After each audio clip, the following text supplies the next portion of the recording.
Hello, ഇന്ന് ഞാൻ ഉണ്ടാക്കുന്നത് ട്രെൻഡിങ് ആയ ക്രീം ബണ്ണാണ്. അതിന് വേണ്ടിയിട്ട് ആദ്യം തന്നെ മിക്സിൻ്റെ ജാറിലേക്ക് 3 ടേബിൾ സ്പൂൺ ഷുഗർ ആഡ് ചെയ്ത് കൊടുക്കണ്ടേ.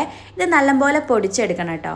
പൊടിച്ചെടുത്തതിന് ശേഷം അതിലേക്ക് 2 ടേബിൾ സ്പൂൺ ബട്ടറും 2 ടേബിൾ സ്പൂൺ മിൽക്ക് പൗഡറും പിന്നാലെ ഒരു 1/4 കപ്പ് മിൽക്കും കൂടി ആഡ് ചെയ്തിട്ട് നല്ലപോലെ ബ്ലെൻഡ് ചെയ്തെടുക്കണം.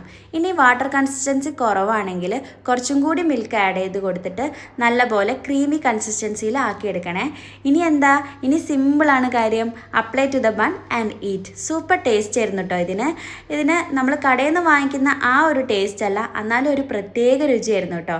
ഇനി ഷുഗറിൻ്റെ അളവ് കുറച്ച് മതിയെങ്കിൽ അതിൻ്റെ അളവ് കുറച്ചിട്ട് മിൽക്ക് പൗഡറിൻ്റെ അളവ് കൂട്ടിയാൽ മതി കേട്ടോ. അപ്പോൾ ഒരു പ്രത്യേക ടേസ്റ്റ് ആയിരിക്കും. എന്തായാലും എല്ലാവരും ട്രൈ ചെയ്ത് നോക്കിക്കോ. അടിപൊളി ടേസ്റ്റ് ആയിരുന്നു കേട്ടോ ഇനി വേറൊരു നല്ല റെസിപ്പി ആയിട്ട് വരാം കേട്ടോ. അപ്പോൾ എല്ലാവർക്കും നല്ലൊരു ദിവസമേ. അപ്പോൾ ഓക്കെ, ബായ്.